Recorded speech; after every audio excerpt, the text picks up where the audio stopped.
Robin Robin is a half-hour animated film on Netflix produced by Academy Award-winning Aardman Animation Studio. I'm here today with Mikey Please, Danny Ojari, who are the writer-directors of Robin Robin. And also here with me today is Matthew Forsythe, who was the art director on the film. Thank you guys for taking the time to talk with me today. I wanted to start off with a question for Dan and Mikey. You guys have been collaborating for a while. What was the art school experience like for you guys?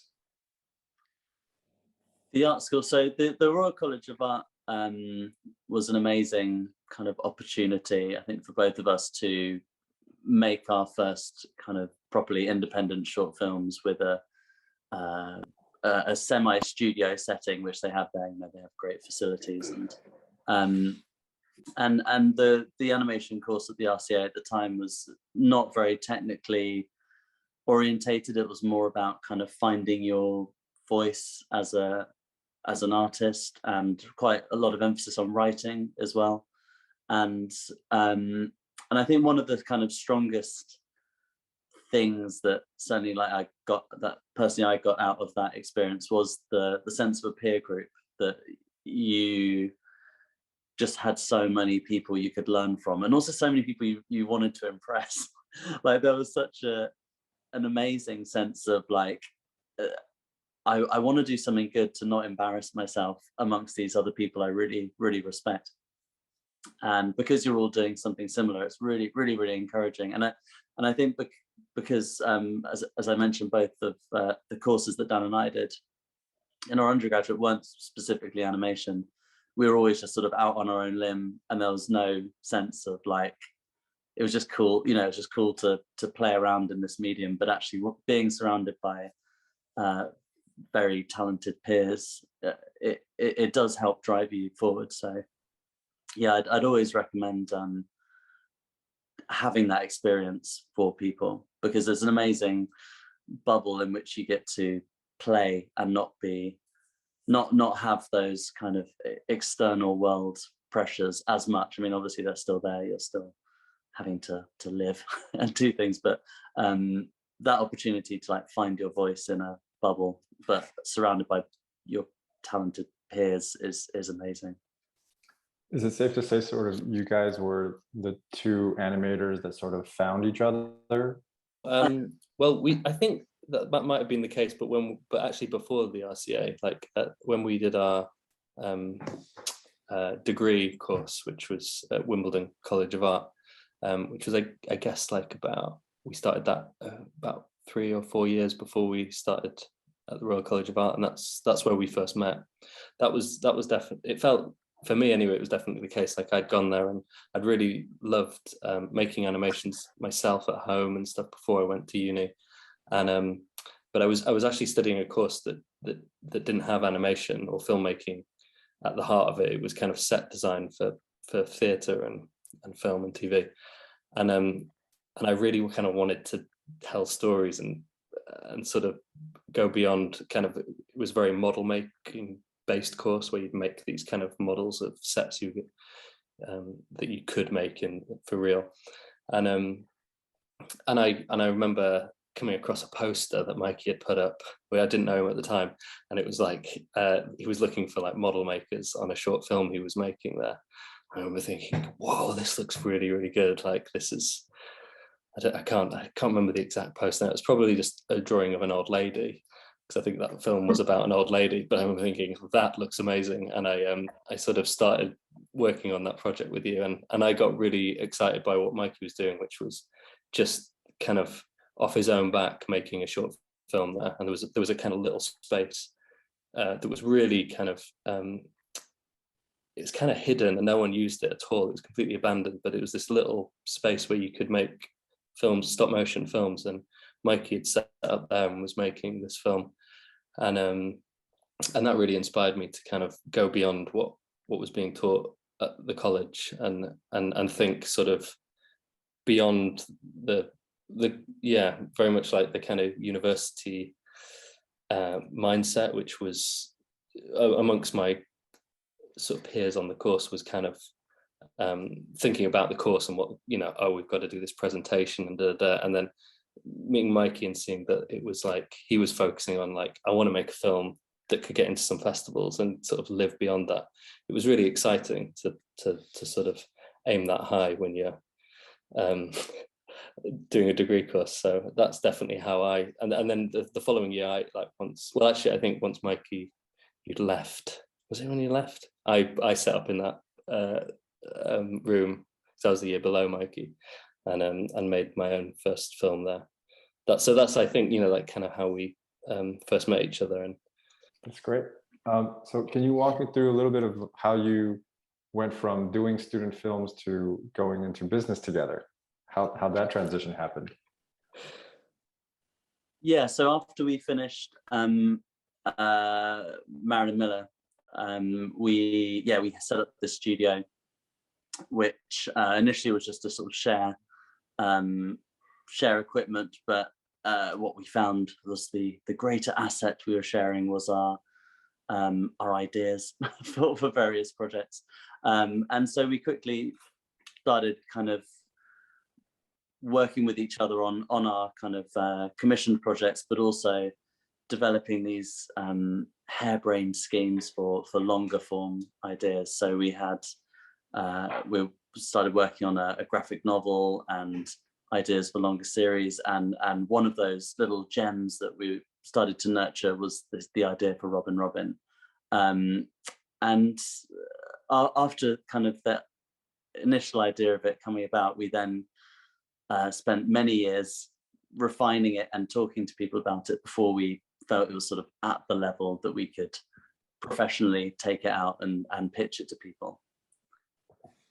Compared with some of your previous films like Eagleman Stag and Slow Derek, Robin has a bit more of a traditional narrative, whereas the other films are, I think the only way I can think of is like a bit more avant-garde. How do you normally approach your writing process? And what was the writing process like for Robin? Yeah, I suppose the those independent films that you just mentioned all came about through sort of probably very those are three films that we wrote individually, so we didn't collaborate on the writing of those. And I think there's something about having to convince someone else of your story before you make it that means that it has to be extremely clear. And obviously the Robin is a very different genre of film, perhaps as a short, than those adult films. You know, this was certainly a film that we wanted the whole family to enjoy, and it had to have that kind of very clear major character arc. So I think the nice thing about being a duo, and we wrote obviously the initial kind of outline of the story as a duo, and then we worked with a writer called Sam Morrison to do the screenplay. But having to externalize those ideas during the writing process means that you have to make sure that they can stand up outside of yourself. You know, you can't just justify it internally and then make it. It has to make that other step. So I think because of that kind of rigor that we put into the writing of Robin, that really helped with the clarity of it all. You know, everything had to withstand that process. And so I think that's partly why it's so different, but probably the main reason it's so different is just that we were aiming for a different type of film. Was it a lot of sort of writing with text only at first, or did you guys do a fair amount of storyboarding throughout the process before you went into Well, it definitely, it was sort of a fairly traditional process, but I would say each process kind of overlapped in a kind of a nice way. So we started writing the script initially, and then actually like a few weeks into the writing, we did this, I think it was a few weeks, we did this sort of like really quick fire like project where we tried to make an animatic of the whole film, kind of almost before we'd written it, really quickly. It's like a week and a half or 2 weeks, just like as a story artist and an editor, and it was dreadful. Like, we called it like a crapomatic right from the beginning, because we had no expectation of it being anything other than rubbish. And I actually found it the other day, and I was like, oh my gosh, this is so embarrassing.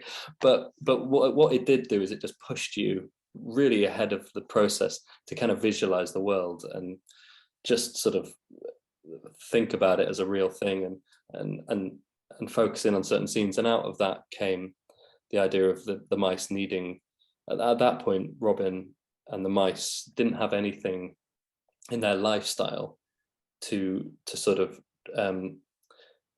make a point about why she was very different to them. It was just that she was a bird and they were a mouse, and she liked eating worms, I think, and they liked crumbs. So we didn't have any sort of dramatic element to the story that did that. And out of that came the idea that maybe they sneak into houses, because then that gives her something bad to do. And so it was a kind of really, it was an awful final outcome, but out of that you get something that was really a massive leap forwards, because then we could use that in the writing. And and actually quite early on, I think just after that, we involved the musicians. So the musicians, the Bookshop Band, Beth and Ben, who we've worked with for quite some time on various projects, and who are just brilliant musicians, and very quick at creating like wonderfully kind of rendered music. They started quite early on in the writing process as well, because we knew it was going to be a musical, and that really helped kind of inspire the way we told the story through music. I heard that you pitched it with some music already ready, and you had sung during the pitch. Yeah, that's right. So we had bumped into Sarah Cox, who's the development executive at Aardman at the Annecy Film Festival, and we'd also prepared the little picture book, actually, which we'd kind of written our outline and done some very simple silhouette drawings. And yeah, we also had the Magpie song written. So in the corner of this quite busy canteen, we were like reading her this storybook and also singing a song. And what was quite eerie is that the whole canteen went silent while singing the song. And when we stopped singing, we looked down and everyone just burst out applauding. It was standing ovation. Yeah. Standing ovation, and people were crying. No, that's not true. But the singing bit of the song is true. In the corner of the canteen. It's quite an odd moment for everybody involved. We could see at one point during the pitch, we could see Sarah wasn't quite buying it, so we knew Mikey had to start singing to seal the deal. And so then, at what point you mentioned the Bookshop Band? At what point did Ben come along and sort of write the song with you guys, or is that the song? Did you guys already come up with the song, or? So Dan and I kind of generally wrote the lyrics for the song. So I think at that point it was just a kind of lyrics, and we had probably stolen a piece of music from somewhere else to bolster it. But yeah, it was the beginning of the kind of writing process with Aardman that we then brought in the Bookshop Band, and they were really part of the story team, which is quite a wonderful dynamic. So we were responding in the animatic to pieces of music that they would make, and likewise they would be obviously responding to the animatics. So, but there was lots of going back and forth. But that was really once we had sort of got the green light into production. I read that robins are related to Christmas in the UK because they used to make Christmas cards and have postmen, because postmen used to wear red coats and they would put those on Christmas cards. Is that your association with it, or is there some other sort of pop culture reference that Americans are not understanding? Oh, well, I mean, in Britain, robins are about as Christmassy as Father Christmas or Santa. They are like a huge icon of Christmas, and I think it does probably come. I think that it comes from the Victorian tradition of sending cards, which, I guess we get a lot of our traditions from that time. And I think, I read that because when we started the project, this book, which is like the autobiography. it's like the autobiography of a robin or something like that. I think it's called. It's quite a strange title, but it's like everything about robins, and it had a whole section on that tradition, which was that I think the postmen wear red, and they kind of got associated. I think that it was the nickname of the postman. That was it. I think they were called the robins, and it somehow got associated with it. But also because I think the robins in the Americas are still, they have a red breast, but they're quite different birds actually. They're sort of larger, whereas robins over here, they're like tiny little sort of dumplings. they're very sweet birds, and they're kind of mistake for mice as well, aren't they? Like they're very mistaken robins for mice in the hedgerow. Yeah, and they're sort of one of the few birds that sort of stays around in the winter, and is very, so around Christmas you see a lot of them. But they're also very bold and very friendly. They're kind of like the only wild bird that will kind of come right up to you and sit on your knee as you eat a sandwich, because they're just there. So they're really characterful, and so that was actually the beginning of the project, because we were thinking about Christmas specials, and my wife mentioned, well, she just sort of said, oh, there's not really anything about robins, is there, which is strange because they're so Christmassy. And that was kind of the beginning of thinking about a Christmas film about robins, and it actually, every year that we'd thought up the idea till it coming out this year, I've just been really worried that there's going to be a Christmas special about a robin, because I was like, why is no one doing it? And then I guess it's because that's only a British tradition and the rest of the world don't have that. But we did hear, we were chatting to some people over in the US, and they were saying that it still felt, even though you don't have that association, it still felt right that like a robin with a red breast was sort of the central character of a Christmas film, and we were sort of thinking, oh, perhaps it's like Rudolph the Red-Nosed Reindeer, and you've kind of got those themes that are similar within it, and I think it's a thing of like a celebration in the heart of winter.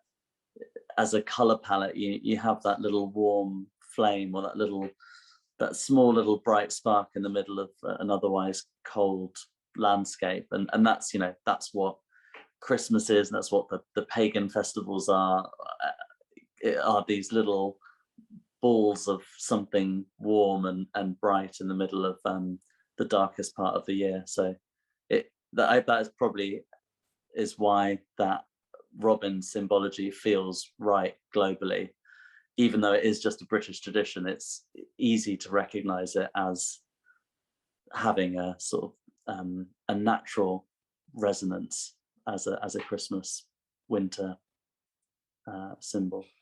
That's interesting. There's so much cultural subtext that I missed. Matt, being Canadian, did you get any of that, or is that? Well, actually, I grew up in London until I was 10, so I felt like a resonance with a lot of the direction you guys were giving me, like like my earliest memories of Christmas were British Christmases. Okay. Matt, that's a huge revelation that you've never shared. You've never shared. You're British. Were you born? No, I was born in Toronto, but I actually very young I moved to West Hampstead in London until I was about. No way. 10. Yeah. Why did you keep this from us? I'm sure it came up once or twice, deep in some meeting of exoticness. You didn't want to let down. What? It is funny when you think of, like, because we were chatting about, I don't know, I think especially traditions at Christmas, every country has their own really ingrained sense of what Christmas is and all the little sort of traditions around it. And we definitely took for granted that not everyone celebrates it in the same way. And I don't know. I remember us having some chats about it, which I don't know. There's just little details and things like that I know Christmas crackers, is that a thing over in? I can't remember if we. No, it is. I mean, it is now, but but it wasn't like 15 years ago. But one of the main things was when we did the kitchen scene. I forget what I was referencing, but you guys came back and you're like, this looks wonderful. This painting looks great, but it just does not look British. Yeah, I remember that. So we'll come back to that. We'll come back to that. All right. Like paint some Union Jacks on those mugs. You guys both having started your own studio, Parabella, was there anything that stood out to you about the Aardman studio culture that you found interesting or unexpected? Interesting. I mean, they're obviously on vastly different scales, our studio and Aardman. You know, we would kind of sort of expand per production, whereas obviously Aardman has been going for 30 plus years, and there's this huge, amazing kind of machine of craftspeople and artists who are just dedicated to doing their, you know, experts in every single field they're working in. But there are lots of similarities as well. I mean, I think we were slightly apprehensive going in that as outsiders we would be kind of gently shepherded into a particular way of working, and perhaps that would be, you know, in the sort of claymation field. But actually, the culture of Aardman is that they're constant problem solvers. You know, that's the sort of nature of stop motion animation, is that you see something you want to do and you're problem solving to get around it. And I think there was this huge thirst and like welcomingness to the entire set of problems that we were presenting them with, one of which was Matthew Forsythe and his designs, and you know, the illustrative foundation that we really wanted for this film was completely new to Aardman, I think, as a design approach. But there was this great welcoming spirit there to find ways in which to take all the amazing ideas and designs that were being generated by Matt and incorporated into the production. So yeah, there are lots of fantastic things that happened at Aardman. How do you sort of manage that relationship of co-directing?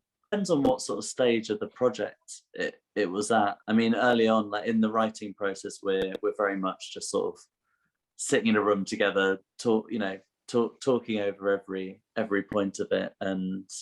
But once we get into production, although we're still, you know, communicating lots every day, we focus in on different areas of the film. So on a sort of practical point of view, you know, Dan will be leading, overseeing a scene, and I'll be leading, overseeing another scene. So we do kind of divide and conquer, just as a way to get through the volume of work. But yeah, there's lots of discussions, and actually, especially like over those labs, you know, we'd always, that's why when you watch some of these references, it'll like Dan's face will change into my face halfway through, because we'd have had a discussion about like which performance bit was better, and like we'll take that bit from yours and that bit from mine, and we'll script that, and we'll have to comp in the legs of this character, and so they end up looking probably like a really good visual representation of how our dynamic works anyway.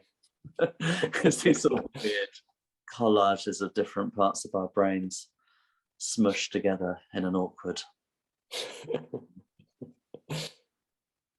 Nice. So how did Matt come onto the project? How did that pairing come about? Well, we've been huge fans of Matt for many years.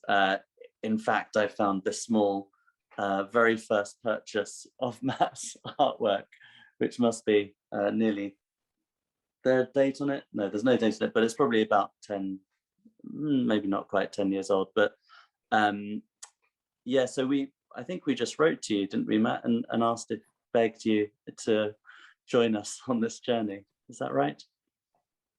Yeah, I didn't. I mean, I was highly suspicious. It's kind of like Went like to your the spam chocolate. folder. It's like yeah, it's like the chocolate factory saying, "Do you want to come and work with?" You know, it seemed absolutely improbable. I'm kind of always highly suspicious when anyone contacts me, but yeah, I don't think I actually believed it was happening until I came and visited the studios. It was, yeah, it was so great to have. I think because, as Mikey was saying, we came to Aardman, and we genuinely thought in the first few meetings they may say, "Oh, we love it, we really like the story, but can you do it in our, you know, like in a very like Aardman way and that style?" And we'd sort of talked like, "Oh, maybe. I mean, we love the story. Maybe if the visuals kind of are Aardman, it'll." You know, so we're half sort of thinking about it, and then to sort of know that they really wanted us to take the lead on the looks of it, and they want, you know, the whole studio was really enthusiastic about doing something new, and then when we knew that Matt was on board, we were just got so excited because we thought that's such a great combination of like the craftsmanship in at Aardman that and Matt's sort of amazing approach to design and color, and yeah, we did have a really big task in like translating Matt's designs into 3D and retaining the wonderful natures of them, because you know, I think it was easy at the beginning to sort of see it as like, oh, it's kind of concept art, like concept character designs that then we'll take on, you know, and when we get to the sculpts, we kind of like embellish and add elements in. And I remember it was actually, Matt, when you came over in person, which was like a few months into the project, I guess, and we'd made loads of these prototypes, and we got quite carried away with like going really detailed with the characters. And I think maybe some of the in-house sensibilities of Aardman and kind of us had sort of like the look of it had sort of evolved from your original designs. And I remember you coming in and being so like clear on, oh, we've got to make this, like strip it back because less is more, and let the kind of the designs and the shapes of the characters and the kind of simplicity of the medium, like let that shine. And that was a really important turning point for the project, to kind of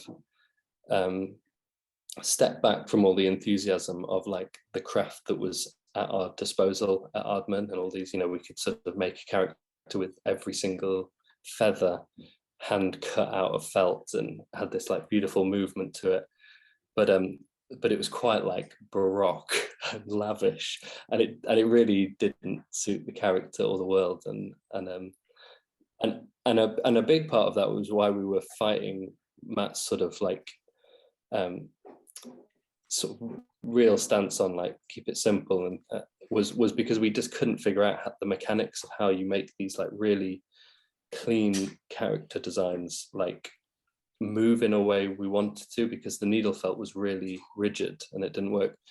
And it was a great example of like, if you've got a problem, not shifting the foundation of what you want to do to kind of solve the problem, you know, not adding more feathers to the character so it can move. It was kind of like, no, we want it to be simple.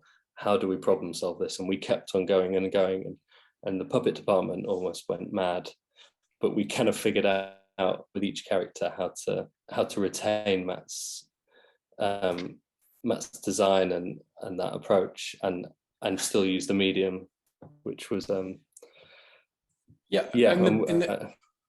the beginning, I remember there were these divergent, like, first of all, they were moving from using clay traditionally, right, to now using needle felt for one of the first times, right, which was an amazing idea. So there was that, and then there was me coming in with a new look, which was also something that maybe Aardman hadn't done a lot of.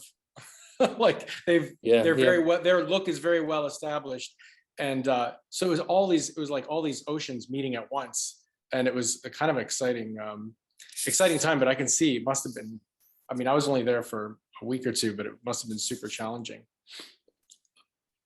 It was, but I mean, yeah, I think once people, I don't know, the Aardman team are so enthusiastic and so excited about making something that and there was so much trust like kind of put in us and you, Matt, as well, like that they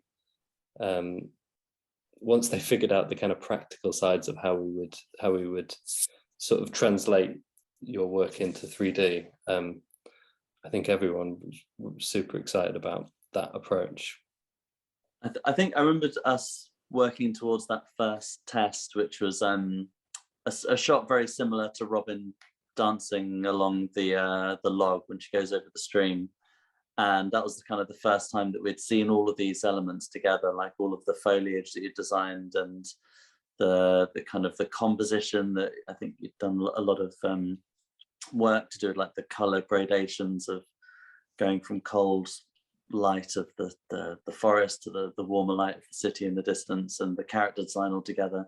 And once everyone saw that and saw all of those elements coming together, I think that was a big kind of moment of like reassurance that like, yes, this approach is going to work. But up until that, we were just, because you're looking at everything in isolation and it feels right, but you don't actually know until you see all of these things gelling together. But it was so exciting, and everyone still, you know, that people are still really blown away by the design approach to it, and we talk about it a lot, and particularly the color approach, which had a real kind of thematic resonance to the film in terms of like how you build these multiple hues to create a kind of richer, deeper sense of color. That was a really kind of important design approach that kind of helped the film on many levels. Matt, what was the sort of direction that you were given when you started designing on the film?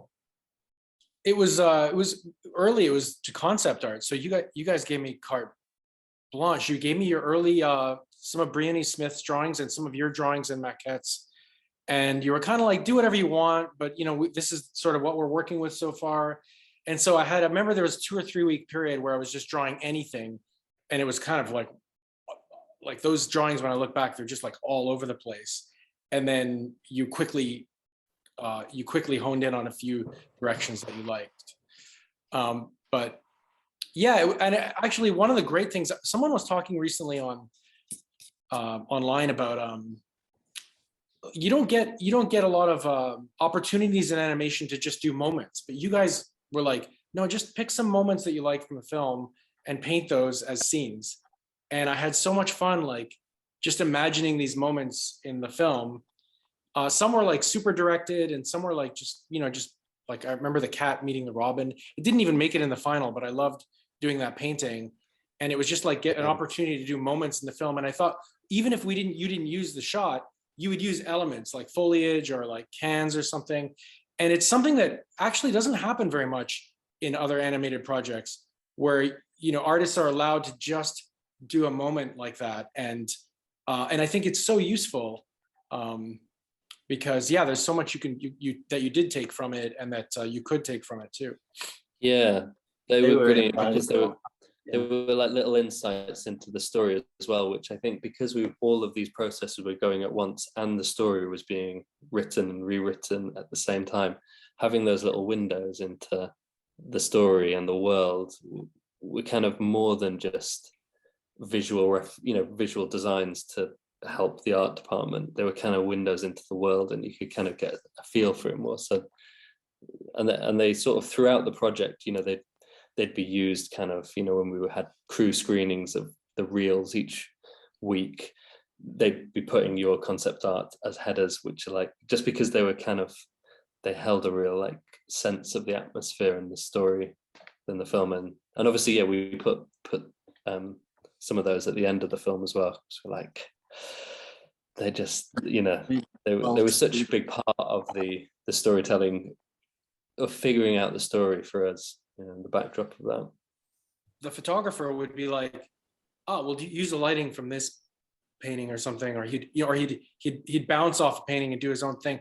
But it was interesting to see the way that these paintings were used in the film. And then when the film came, the final film, which I obviously saw when it was at the end of the edit, it was amazing that some of the shots, like how close some of the shots were to paintings, or it was really really gratifying, because I think other designers in animation or concept artists, usually it's a team effort and things go into a blender and they come out as something else that's, you know, beautiful but very different, very hybrid, doesn't necessarily represent, you know, it doesn't represent, maybe nothing is recognizable from your work, you know, but sometimes it's really nice to see some things make it through into the final film. It's amazingly gratifying. It would have been great to have had you visit later on in the production, because we had all of those paintings kind of printed out quite large, like within the studio, so you couldn't walk into the shooting space without walking past your paintings.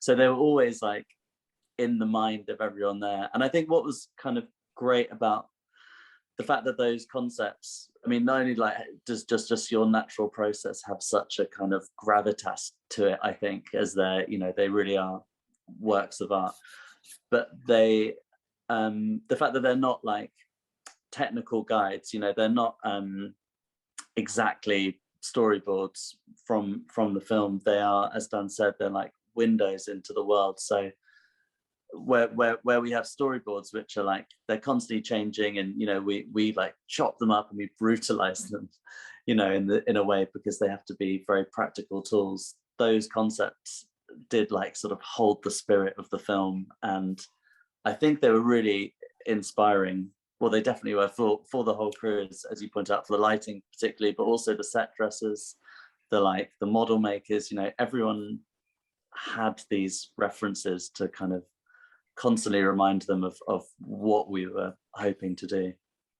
Oh yeah, no, I remember when I visited, I went into that workshop room, which is so amazing. It was where you'd make all the foliage and the leaves in the back, and I forget his name, but the one guy, he actually had an axe that he would carve wooden objects with, and there's just like wood chips all around, and I was like, is this? And then I looked up, and you had prints of my paintings on the wall that people were like referencing, and I was like trying to be chill, but I was like, this is actually happening. This is crazy. Pretty amazing. I think was that I do forget his name. He's an amazing model maker, but were you there when he brought all his wooden sculptures in? Yeah, I think I saw some. Yeah, he filled this studio with all his hand carved.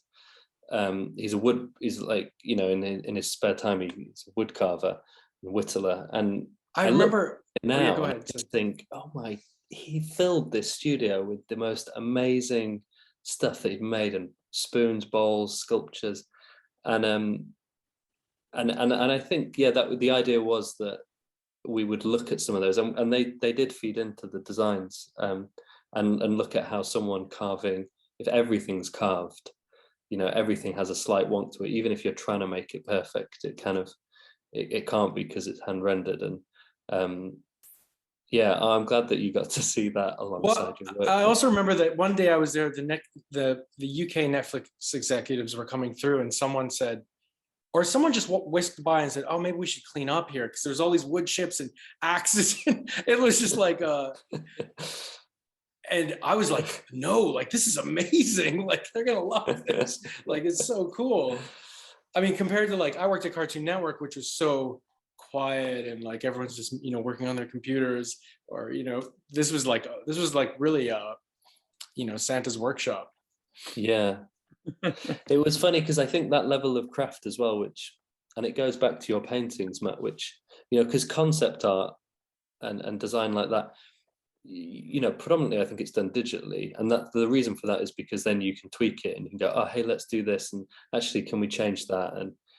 And that feels good. It feels like, oh, you're like refining something together or something. But I think what was great about your process was, like, they were these watercolor paintings, like, predominantly, and they were what they were, and I think everyone in the process respected that craft. And, you know, the lighting department were like, that's a beautiful painting with all those beautiful colors, we're going to take some of that, and, you know, we know, translate that and respect that craft and put it into it. I think, and actually there's a similar approach with the music as well. Like Ben and Beth, they don't record stuff with MIDI or kind of temp music. Everything, even their sort of demo stuff, is all done with real instruments, and if it's not quite right, they'll just redo it again. And I think that again, that all sort of right from the beginning, if you've got that level of craft, it kind of feeds throughout the project. And I think definitely your paintings were they were very sort of inspiring because of that. Yeah, so right now we're going to just show some images, and if you guys have any thoughts or any stories about these images, I'd love to hear your thoughts. It's wonderful to see this painting again. I mean, this was obviously we did a huge dissection of this to build up the in-camera version of it, and it was amazing piece of art to begin with. Did we talk about the kooky title sequence with you, Matt, when we were briefing? No, you alluded to it once, but I don't know. No, yeah. Was Kookie's this? I mean, it's another titles made of twig. It's very different. It's probably good that you never saw it. It's very different, but yeah, we had referenced this. Is it? Do you know where it's made, Dan? The film Kooky. I feel like it's Bulgarian or something. It's so Czech, I think maybe, but it's an amazing film. It feels like it's sort of been lost a little bit but it's just such a brilliantly kind of rendered story, and it's a sort of puppetry. Anyway, we're kind of digressing, but it's an amazing film, Kooky.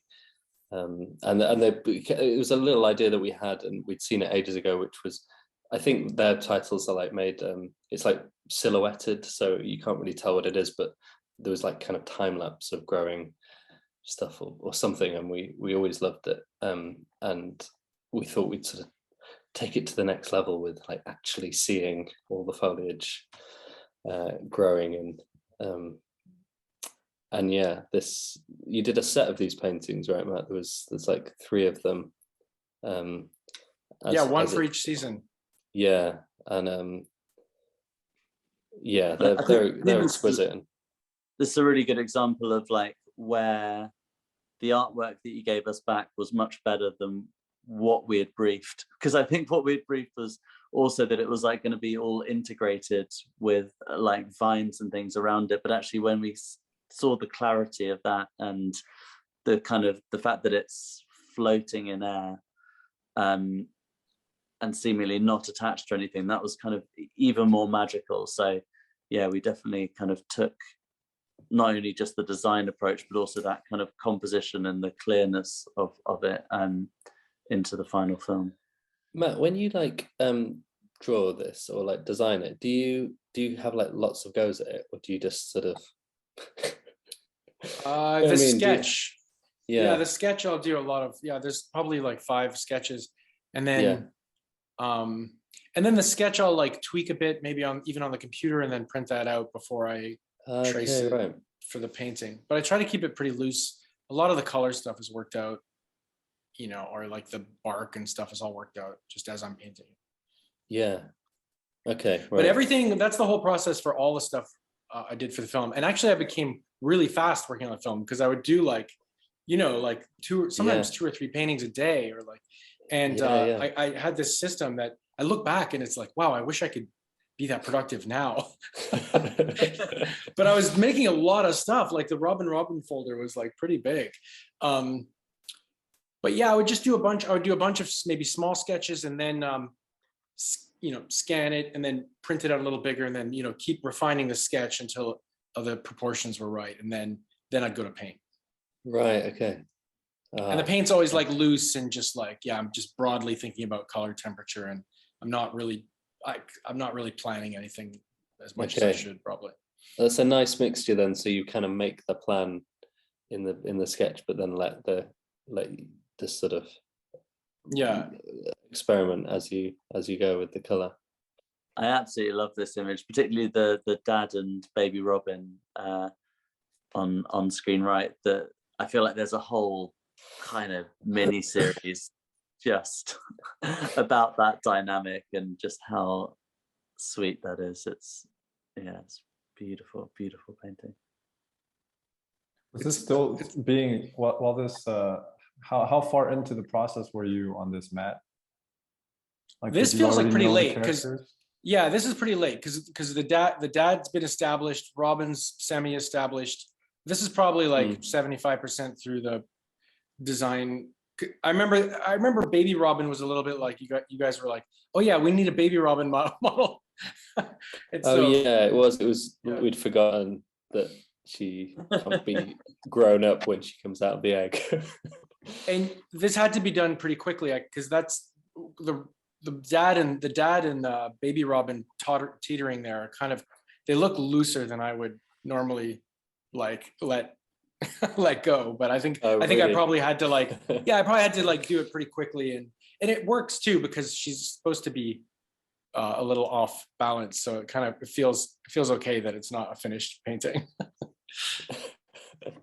I think she's amazing. The the central Baby Robin was I don't know, they're just sort of the design of it's just so fantastic, and like seeing how it was translated into needle felt, it sort of really retains the look of and the feel of those watercolors, and the kind of, so I think this was after we'd gone through quite a big process of like experimenting with who Robin was and what she might look like, and I think these came, I don't know, I feel like they came after that. There was a really great like just painting that you did of Robin, sort of just was such a great kind of, you really kind of nailed her like kind of dumpy, naive, innocent, sort of endearing character in it. And then I think this one we sort of got more sort of expressions out of that character. I think these were like more. I think these look like quite sort of early on, maybe in the process. Is that right? Like before, I think while we were still sort of trying to figure out Robin's wings and like how anthropomorphic they were going to be. Yeah, this would probably be like week 3, 4, or 5 or something. Yeah, the profile of Magpie standing up right there was really exciting, and we kind of, I think a lot of his design just came directly from this painting. I think you did another painting as well. Oh, I did a bunch. I did probably 10. No, but that, no, sorry. was... Yeah, you did loads of Magpie, but of that particular kind of stance, there's another one which was really, I don't know, just had sort of like his sort of proud nature, but slightly disheveled at the same time. And this was actually, I don't know if you remember, Matt, but early on we kind of thought Magpie's character was a lot more within the story, that he was kind of hunched over hermit that didn't like anyone and didn't want Robin near him. And over the course of the story, he became more friendly and sort of opened up. And we like the idea that he started out as a hunched over character, and then we sort of would make a new puppet that was more upright for the end. So I think did that happen? No, in the end, because as we wrote the story, we kind of figured that he was more fun just as a sort of odd, materialistic, oddball character that Robin comes across, rather than having his like big character arc, and it actually detracted from Robin's story. So it's worth sort of mentioning that as these were going on, we were working with Josh and Nathan Flynn, who were two sculptors, character sculptors, and they were kind of translating these designs kind of as they were coming in. They were working them up in clay.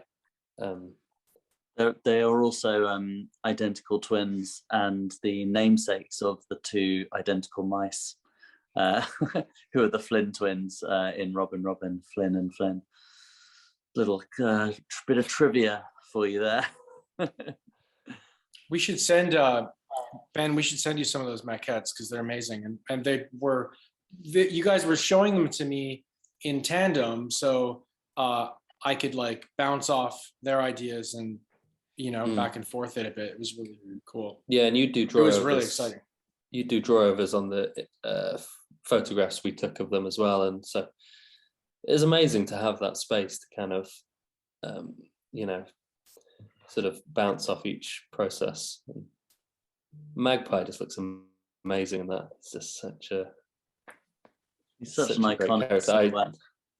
I mean, Yeah. Robin and Magpie, their silhouettes, I just think, just as two pieces of shapes and symbols that they've got a real iconicness to them, which I think is part of your magic map, which is able to take these, really simple, kind of deceptively, they're not simple at all, but they're deceptively simple in their refinedness and just so characterful and expressive.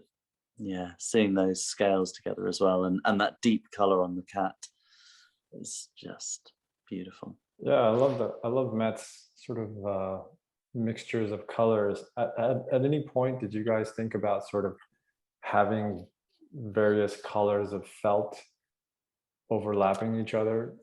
We did, and the trouble was, it was really hard to pick up on camera. So actually, like the brown of Robin's wings, it has like loads of greens and purples, and the felt, you can mix the colors in a way in which, if you really mix them together, it's like paint, they form like a brown or an orange. But if you stop at a certain point of mixing, then you can see all the individual hues. And so we were really we pushed and pushed and pushed to keep those individual colors like less mixed, so that we had those deep hues. And in some instances it came out really nicely, but unfortunately most of the time, because of the nature of lighting, although we could put in lots of hues in the lighting on individual characters, that level of color mix just didn't kind of come out in camera as much as it was when you looked at it in the hand. You're like, wow, there's so many colors in that. But just the nature of perhaps the color of light, which binds them together in a way that just doesn't come out as much in camera. Maybe if you crank up your saturation on your TV, the max, you'll see you'll see all the things in there that we. There's another thing. Some models. Sorry, go ahead. No, you go. No. Well, there's some models like the frog where you've done a lot of like mixing of the felts, and even Magpie. This is quite a dull desaturated Magpie drawing, but the final Magpie model, you got some really interesting colors out of the felts. Yeah. It's appropriate sometimes, and it's not appropriate other times. And I think you guys did a really good job finding that balance. Thanks, Matt. Great. Oh yeah, you didn't see this, but I didn't see that. Yeah. Because I started with this one. I thought, I'm going to do like paper collage cutouts, because paper cutouts you can really give like a defined silhouette, which is all I was really concerned with. Like you said, shape language was really important in the early design stages, and I thought, well, if I do paper cutouts, there's really no way to like confuse it. But this one looked good, but then the other ones were just like, this is not, I'm just going to paint them like I normally do. This is brilliant. It's got amazing. So much. I love the certain processes, and like definitely, cutouts, they have like a real life to them, don't they? Like just inherently, it's so brilliant. She looks so characterful there. Because that's something I remember you sent over a bunch of like shapes for each character, because we talked like, it'd be nice to simplify each character. Like Magpie was a diamond, Robin was a ball, was she, and the mice were triangles, or I can't remember now, but just stripping it back to those shapes, and which I think they are there in the end result, even though they're not like faithful. They're like,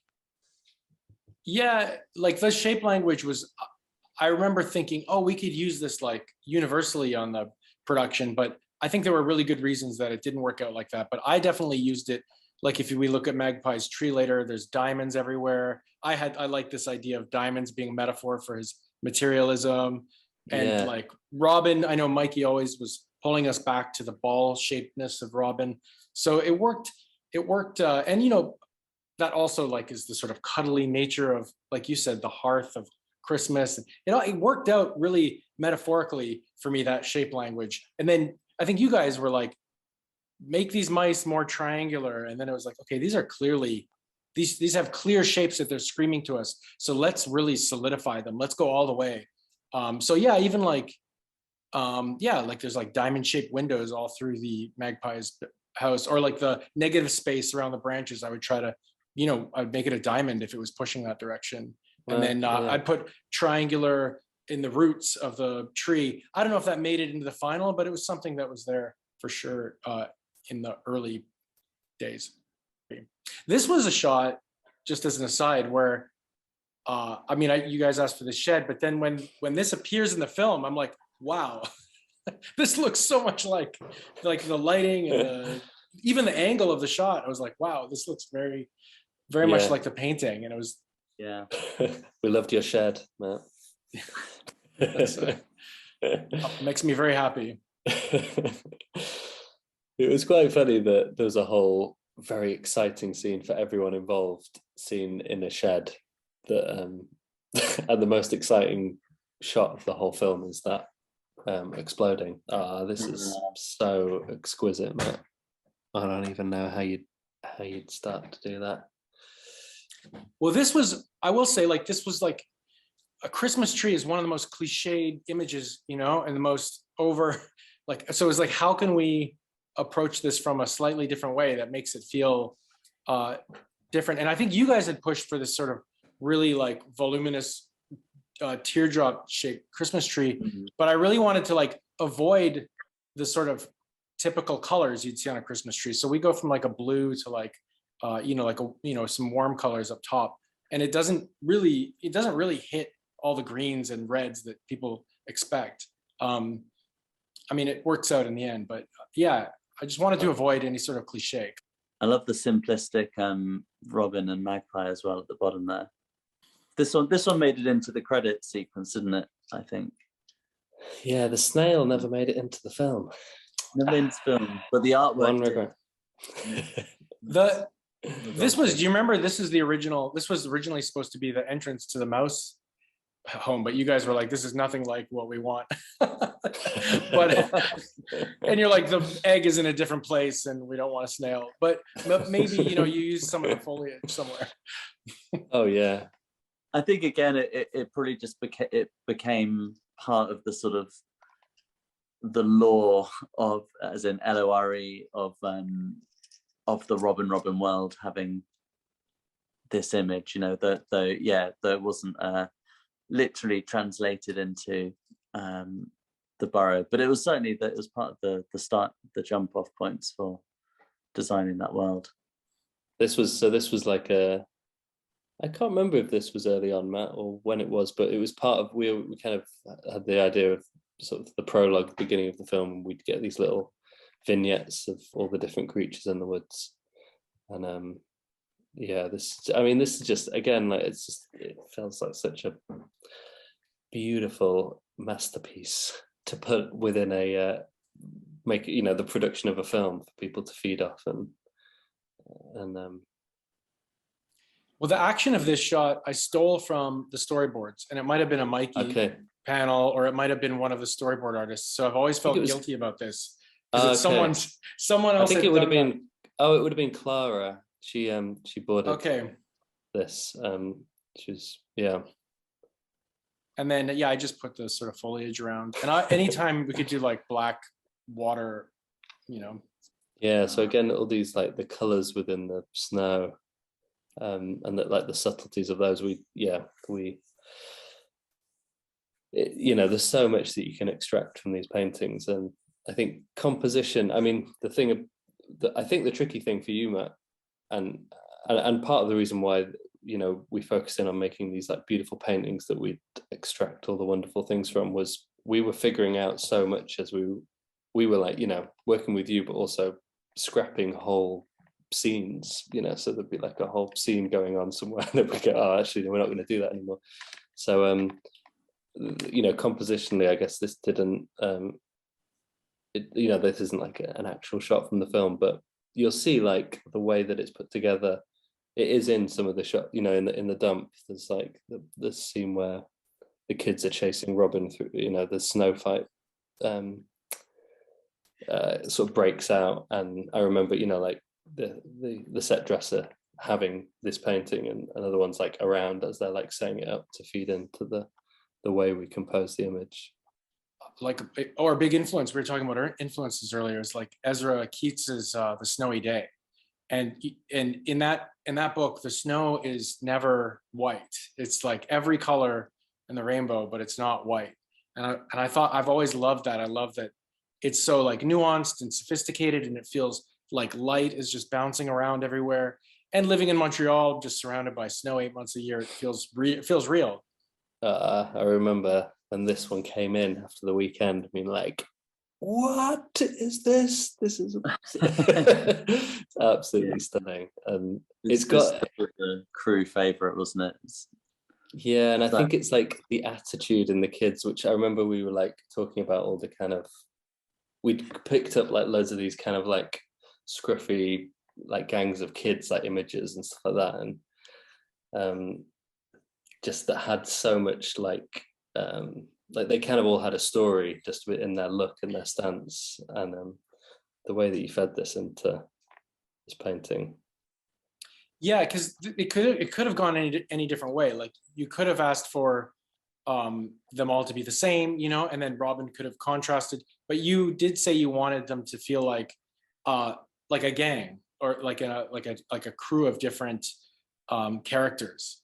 And so that was like, okay, well, easily then I could just play with shape and size, and then these guys came out of it. I think which one? The one on the right never made it, did he? And then we just the one on the right kind of became Dink, no? I think that is sort of Dink. It's like an amalgamation of left and right, isn't it? Dink. Yeah, maybe it's somewhere in between. And these were taken pretty faithfully, I think, into the set design. Certainly all the embellishments on the cups and the plants in the background. But yeah, it's a fantastic scene, this. Weetabix was a big part of my London years. Oh yeah.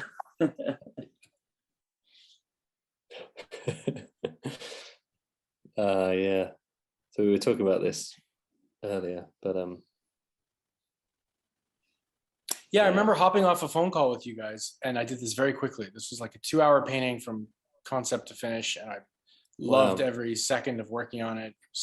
It was just so much fun. And I was, at this point, I was really trying to, in terms of cat language, was really studying a lot of Miyazaki's cats. I love like those sort of Japanese, they have very low set eyes in Miyazaki's world. And I was trying to like, if we could bring some of that flavor in, I would be so happy. And I think it did come through in the end. Yeah. I love the whiteness of Robin's pupil. It always makes it kind of puts the sort of the fear and perhaps the slightly kind of like stupefied feeling of her there.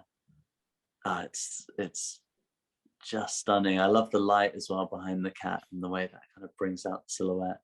And again, just the richness of that foliage and all the mushrooms and the patination on the pipes.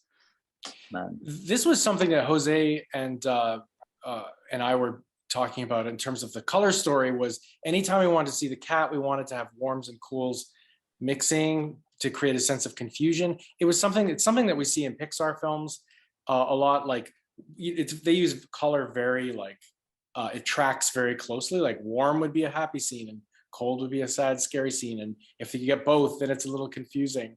I mean, or at least that was my interpretation. And so and so that's what I'm trying to do in the background, is give this kind of warm and cool sense of like, I don't know, like we don't know what's going to happen.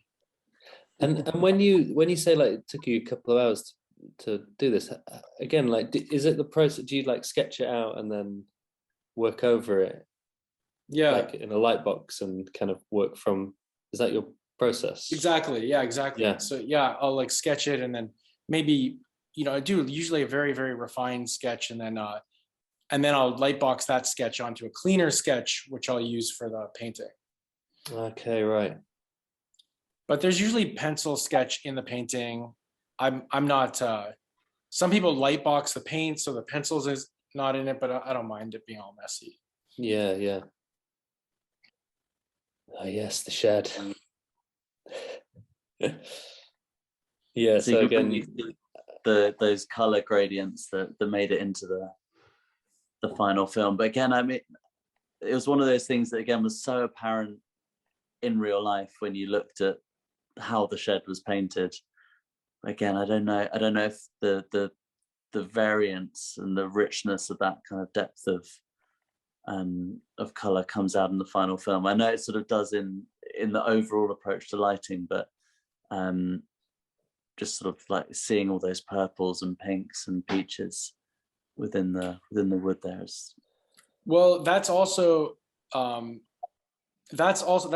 same philosophy extended from the cat scene, because this is kind of where we meet the cat for one of the first times, right? So Jose and I had decided that this was like also going to be color, or we had all discussed that this was maybe going to be a warm and cool spot too. I mean, again, it may or may not be something that made it into the final film, but it kind of added structure to my like, it was like, okay, I have something to hold on to while I move through all these spaces.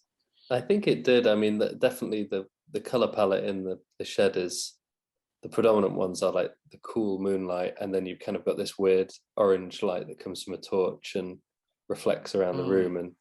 And I think you probably, throughout the process, you can lose track of why you just think, oh, that looks nice. But if it's come from a place that has a sort of concept behind it, that's why it feels right, I guess. This was probably another example of like, we didn't quite know what was going on in the shed or what was happening. We're like, Matt, can you just draw a picture of a shed with loads of stuff in it so we could exactly, yeah, yeah, so we could build stuff. I forgot to do the Christmas tree in this one. kind of a key thing I forgot. No, but I think the thing that we really took from this is that kind of like William Morris-esque kind of patination of the interior design of that living room, which I don't know, as you can see a little bit from my, like we really, really loved that space, and it was like a space that we wanted to be in. And I think it was one of the kind of contrasting things to the kitchen. It's like the kitchen was going to feel like a slightly maybe slightly like kind of colder, like more old-fashioned environment, but yeah, this like really rich and patinated kind of interior design look, which you just nailed beautifully in this painting. Definitely kind of made it all the way into the film. One thing which might be worth mentioning too is this: I was also obsessed with Raymond Briggs and the Father Christmas books when I was a kid. And we talked about like how he has those like geometric like shaped presents in all his books. They're all just like these balls and cylinders and like cones. And I was like, it would be great if we could like, because again, like Christmas can be such a cliche filmically, and it was like, but Briggs has that very unique, he had that really unique take on Christmas in his books. It was like, if we could get some of that too. So anyway, I mean, it's just a pile of gifts, but that's something that I was trying to think about. And those windows arches made it in too. the three hoops at the top. Oh my God, when you sent me the footage of this shot, like this set that you built is incredible. Oh yeah. It's like, yeah, the living room was so satisfying as a set, because it was kind of one of the smallest sets we made. It was like the scale would be like a person would be about that big, so like sort of 30 centimeters high. So it was like a real miniature, but it's kind of the in-house scale at Aardman. So the model makers, it's incredible the detail they can put into those tiny models that really hold up on, on close up. Yeah. Yeah, This was the kitchen scene. This Too was American. I do remember that. Yeah, but it was, but this like massively informed the feel of the kitchen and the light, the approach to light. And I think, I don't know whether it was taken directly from this and put into the color script, or whether you developed it further into the color script. But I remember Alex Rodet, our DOP, was really passionate about the colors in the kitchen. And I think it stemmed from this painting. There's a little, there's the little Raymond Briggs snowman on the windowsill too. Oh yeah. Oh, there he is. Yeah. Yeah. I think you guys were just like, pack it with as much Christmas, because it was like a party had just happened. So we just packed it with as much like British Christmas paraphernalia that we could think of, without it, little corners of wreaths and holly and Marmite's got nothing to do with Christmas, but I remember your sort of approach to threes. I remember, it's all coming back to me now, Matt. Oh yeah, I'm having flashbacks but I remember that, like the idea of trying to use threes and odd numbers just as a design principle, and as sort of grouping working that into the design that runs throughout the kitchen and in many places of the film. In the mushrooms and all the foliage as well, that would be a big thing of like never having groups of just two mushrooms, but it always had to be odd amounts of clumps of grass and little stones. If you look throughout the film, you can count them, the number of times we obeyed that rule. I would get when I worked on Adventure Time, I would get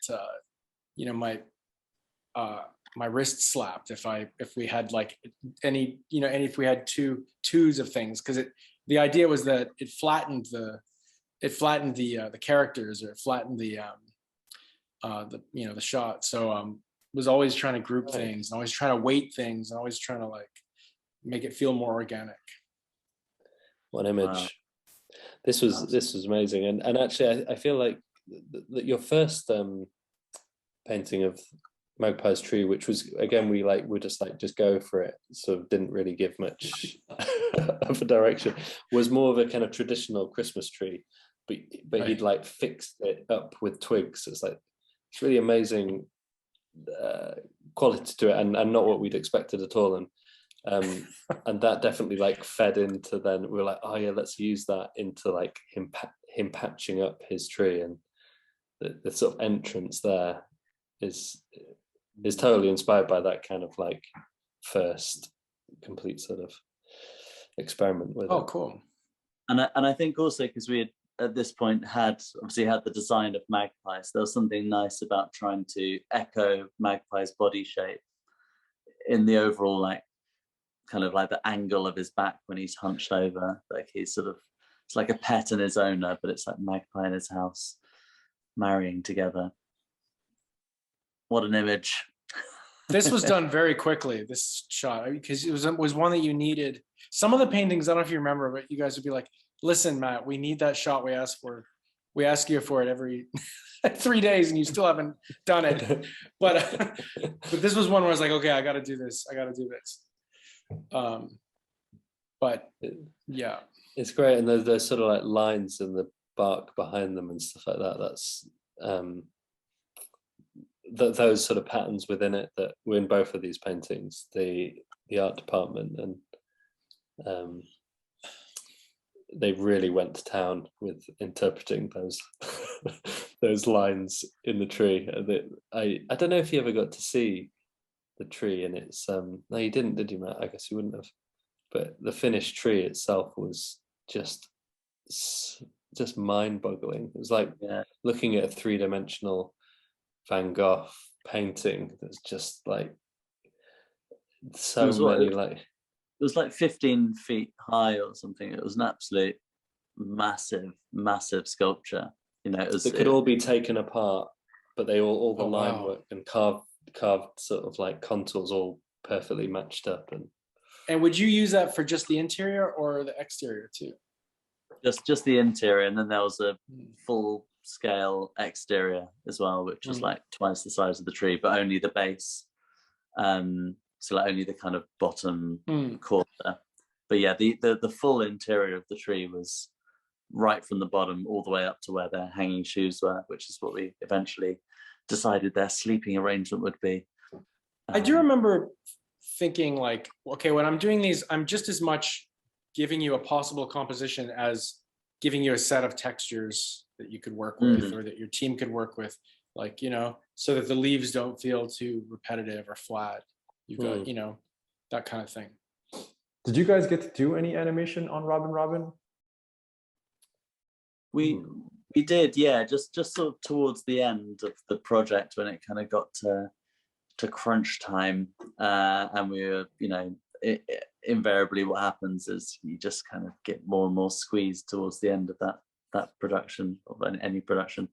So yeah, towards the end we kind of picked up a handful of shots each, and it was quite a humbling situation in that we suddenly, obviously we'd, you know, been experimenting, doing little things along the way, but actually having to do complete shots on our own, with the puppets, and sort of having to like respond to our own briefs, realizing how complex what we'd been asking of the animators. Like, it was extremely difficult to get the nuance and the characterfulness that we have in the film out of the puppets and characters. So yeah, it was only towards the end that we realized quite how much we had been asking of everybody. But I'm really glad to have that experience, because it you know, allowed us to be as reverent as we should be towards the crew. It was particularly because of the material, like the needle felt characters, that I'd definitely taken for granted the fact that if you touch them, they like boil. and we'd been like, we don't want too much boil, a little bit, but you know, want a bit of life in it, but not too distracting. And so to like animate with these characters, you know, the animators had these like special ways of moving the characters without touching them if they didn't want it to boil. And it's just yeah, as Mikey said, it was pretty eye-opening right at the end. I saw that you guys imposed film references of yourself for several of the stand-in shots with acting. I've seen several animators use reference before, but I don't think I've seen it this way, where they actually impose it into the storyboards. I thought that was really clever. How did you decide who played which character? And is there a version of the film that exists where it's completely just acted out by you guys? There isn't I don't think there's a version, although we could make one probably fairly easily, because there's definitely, I would say every shot has one of us acting out the characters, and it was a really important part of the process, and it's definitely something that's used throughout the industry, but we really lent into it because it's just the best way of, you know, especially if we're like we've been writing these scenes, working with the cast, like with the in the recordings, to sort of find the performances that we thought were right, and it's really nuanced stuff. And then you work with the edit team to edit those takes to get the exact right like timings. And we felt like if we got it all to that stage and then just explained it to the animator on the floor, and they've only got one take, you don't get multiple takes, and a lot of the shots you don't even get a test, you don't even get like a little block to kind of get a feel for it. It was such a big, like, I don't know, like it felt like such a gap in that process. So us acting it out was a great way of kind of sort of figuring out how all the, you know, all those separate processes kind of would come together. And it's kind of really silly and feels stupid when you're doing it, and we had to do it by ourselves in a locked room because it's, you know, not being a trained actor, it sort of feels weird to do. But it was also very like a sort of like quite a freeing part of the process. Animation and everything to do with it is very slow going, and being able to just like do multiple performances of a scene, and try and find like what the performance should be and the kind of humor within it was kind of fun. Another thing, I the whole time I worked on it, we were working from an animatic where you did all of the, Dan did all of the voices. yeah, so we did that. When I saw the final film with Richard E. Grant and Gillian Anderson, I was like, oh yeah, I forgot that there was this whole dimension. I remember because we for a very long time, yeah, it was just our voice doing Robin, and because we tried like getting actors in, like sort of female actors to kind of do temp versions of it, but when you got it in your head, it's like really nuanced stuff, and it was the quickest way to do it.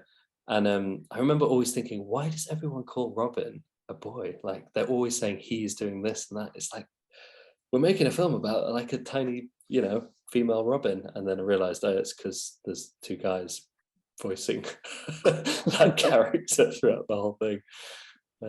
Yeah. It was fantastic, the lab process as well, just for figuring out the timings, I think, because as you said, like we got one take, so it's really hard to change any of those timings after you filmed it. I mean, you sometimes you can kind of put a hold on a frame if there's no movement, but to a very small margin. But by doing the lav and figuring out the mechanics of those physical movements, we're able to, like, I guess, choreograph to a much finer detail than maybe our boards were able to convey, because when you're acting these things out, you can kind of really get a sense of the real time it will take in which to do a certain thing, and also the pauses that you need to put in, so the kind of thinking time, which often gets squashed out in the animatic because there's so much action to put in. The live action reference is just a great cathartic part of the day as well. It'd often be like at the end of the day when most of the briefing's done, sort of staying on late and dancing around the kind of empty office and just bumping into the security guard every now and again, be like, oh, sorry mate, don't worry, I'll come back when you're finished. Wondering what these weird guys are. I actually came across some stuff which was even before that stage of like acting out scenes to give as reference to the story artists, like really early on, and I came across a load of footage of me, and it's literally like I have no idea what I'm doing. I'm just like jumping around pretending I'm Robin to see if like I'll figure something out, like why is she clumsy. They're just hilarious, and I think we used some of those to like brief the story artist. I don't think they probably just laughed at them and put them aside and then sort of got on with what they were doing, but add in, like, kind of infusing the whole project with live performance and kind of silliness is really is a good thing, I think. It's humbling. I guess it's a nice way of making buffoons of ourselves in front of everybody, and then no one else will mind if they make buffoons of themselves as well. So thanks again for chatting with me, and we look forward to your upcoming projects. And I hope the folks watching this are going to enjoy Robin for many decades to come. Thanks a lot. Thanks, Ben. Thanks, Matt. Thanks, Matt. Nice chat with you again, Matt. Thanks, See you guys. soon.